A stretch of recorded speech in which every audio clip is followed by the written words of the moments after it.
नमस्कार, मी सर्वांचं स्वागत करतो हवामान अपडेट या आपल्या यूट्यूब चॅनलवरती. मी नेताय जाधव आणि आपण पाहणार आहोत एल निनो आणि ला निना याचबरोबर आयओडी म्हणजे इंडियन ओशन डायपोलची नवीन अपडेट आलेली आहे. सर्वप्रथम जर पाहिलं तर यावर्षी जो मान्सून आहे तो अतिशय कमजोर असलेला पाहायला मिळत आहे.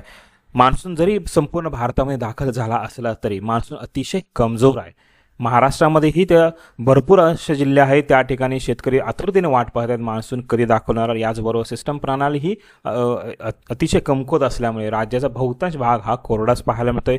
याचबरोबर देशभराचाही संपूर्ण मध्य भारत असेल, दक्षिण भारत असेल, याचं उत्तर भारत असेल व काही पूर्वोत्तर राज्य असतील, या भागामध्येही मान्सूनने अतिशय प्रदर्शन असेल ते अतिशय कमी झालेलं पाहायला मिळते. सर्वप्रथम आपण आयओडी इंडेक्सबद्दल जर पाहिलं, आयओडी इंडेक्स हा ब्युरो ऑफ मेट्रोलॉजी या डिपार्टमेंटने 12 जुलैला दिलेला आहे, म्हणजे कालच हा अपडेट नवीन अपडेट आला आहे. तर यांच्या अपडेटनुसार जर पाहिलं तर आयओडी हा सध्या तटस्थ भूमिकेमध्येच आहे. सध्या त्याची जी व्हॅल्यू जर पाहिले 0.06 डिग्री सेल्सिअस एवढं तापमान आपल्याला पाहायला मिळत आहे. आयओडी ज्या वेळेला +0.4 असतो त्यावेळेला आयओडी पॉझिटिव्ह फेजमध्ये जात असतो, म्हणजे समुद्राचे जे तापमान आहे ते जास्त होतं. अरबी समुद्राचा जो उत्तरेचा भाग असेल, दक्षिण भाग असेल, या भागामध्ये समुद्राचं तापमान हे अतिशय जास्त होतं.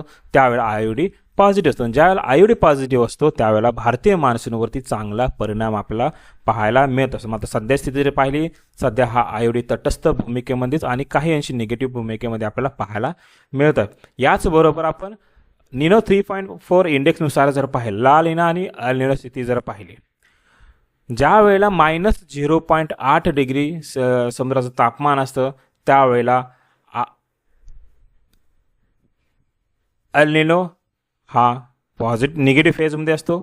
याचबरोबर ज्या वेळेला 0.8 समुद्राचं टेम्परेचर असतं त्यावेळेला एल निनो हा पॉझिटिव्ह फेजमध्ये असतो. ज्या वेळेला एल निनो पॉझिटिव्ह असेल त्यावेळेला समुद्राचं तापमान हे अतिशय जास्त वाढत असतं. ब्युरो ऑफ मेट्रोलॉजीच्या अपडेटनुसार जर पाहिलं, हाही अपडेट 12 जुलै 2026ला म्हणजे कालच प्रकाशित झाला. तर याची सध्याची मूल्य जर पाहिलं, म्हणजे सध्याची व्हॅल्यू जर पाहिली +1.47 डिग्री सेल्सिअसपर्यंत हा एल निनो सक्रिय झालेले पाहायला मिळते. म्हणजे आता येणाऱ्या 1 ते 2 महिन्यात एल निनो अजून सक्रिय होऊन जवळपास स्ट्रॉंग एल निनो किंवा ते स्ट्रॉंगपेक्षा व्हेरी स्ट्रॉंग कॅटेगरीमध्ये जाण्याची दाट शक्यता आहे. त्यामुळे यावर्षी जर पावसाचा अंदाज जर पाहिला तर पाऊस हा कमीच होणार आहे आणि 2027चा उन्हाळा देखील आपल्याला अतिशय कडक जाण्याची दाट शक्यता आहे.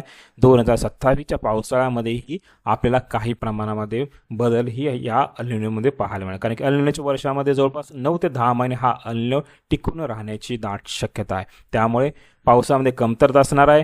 जोपर्यंत आतापर्यंत पाऊस झाला आहे, याचबरोबर येणाऱ्या काही दिवसात पाऊस आपल्या राज्यामध्ये अजून 2 महिने बाकी आहेत. या 2 महिन्यामध्ये जेवढं तुम्ही पाण्याची साठवणूक शेतामध्ये, याचबरोबर तळ्यामध्ये किंवा तुमच्या काही शेततळे असेल त्यामध्ये करण्याची आवश्यकता आहे. याचबरोबर सध्याच्या समुद्राचं टेम्परेचरनुसार जर पाहिलं, समुद्राचं टेम्परेचर पॅसिफिक महासागरामध्ये अतिशय जास्त प्रमाणामध्ये तापमान गरम झालेला पाहायला मिळतं. दक्षिण अमेरिकेचा जो पश्चिम भाग जो असेल, या ठिकाणी समुद्राचं तापमान हे अतिशय जास्त प्रमाणामध्ये पाहायला मिळत आहे. या ठिकाणी ज्याला समुद्र तापमान अतिशय जास्त होतं त्यावेळेला ट्रेंड विंड्स ज्या असतात त्या ट्रेंड विंड पूर्व बाजूकडून पश्चिमेकडे वाहत असतात. मात्र ज्यावेळेला एल निनो आहे, समुद्रात जास्त तापमान आहे, त्यावेळेला ट्रेंड विंड्स ह्या कमजोर असल्यामुळे या कमजोर ट्रेंड विंड्स ज्या ठिकाणी थंड वार आहे त्या ठिकाणी अतिशय कमी जातात. त्यामुळे या ट्रेंड विंडचा बंगालच्या उपसागरामध्ये जो प्रवेश आहे तोही काही अंशी मंदावलेलाच पाहायला मिळत आहे. याचबरोबर अरबी समुद्र आणि हिंद महासागराच्या तापमानाबद्दल आपण जर पाहिलं, अरबी समुद्रामध्येही तापमान काही अंशी कमीच पाहायला मिळतंय. याचबरोबर बंगालच्या उपसागराचाही दक्षिण भाग असेल या ठिकाणी तापमान कमी पाहायला मिळतंय. आणि आयओडी बद्दल जर पाहिलं, आयओडी म्हणजे कुठे मादागास्कर, हा मादागास्कर आहे, एक बेट आहे. याचबरोबर हे आफ्रिका खंड आहे. या आफ्रिका खंडाच्या पूर्व बाजूला या ठिकाणी आयओडी पॉझिटिव्ह किंवा निगेटिव्ह फेजमध्ये असतो. हा विषुववृत्त पट्टा आहे, या विषुववृत्त पट्ट्याभोवतीच आयओडी असतो. या ठिकाणी जर समुद्राचं तापमान अतिशय जास्त झालं त्यावेळेला आयओडी पॉझिटिव्ह फेजमध्ये पाहायला मिळतो आणि ज्यावेळेला समुद्रात तापमान कमी असेल त्यावेळेला निगेटिव्ह फेजमध्ये असतो. सध्या जर पाहिलं, सध्या हा तटस्थ भूमिकेमध्ये आहे.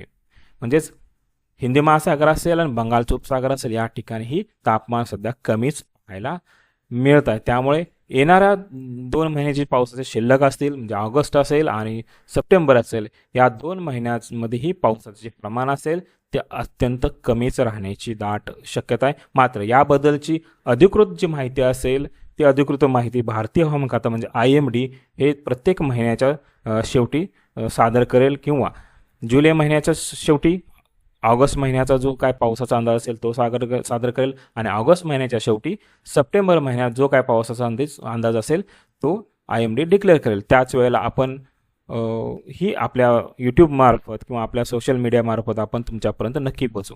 तर हे होतं IOD, अल निनो, ला निनाची सध्याची स्थिती. जर हवामान अपडेट या यूट्यूब चॅनल आतापर्यंत सबस्क्राईब केलं नसेल आणि हे चॅनेल किंवा या चॅनलवरती जी काही तुम्हाला शेतीबद्दल किंवा हवामानाबद्दल जी माहिती मिळते या माहितीचा तुम्हाला जर उपयोग चांगला होत असेल तर कृपया लाईक आणि शेअर करा, सबस्क्राईब करा. धन्यवाद.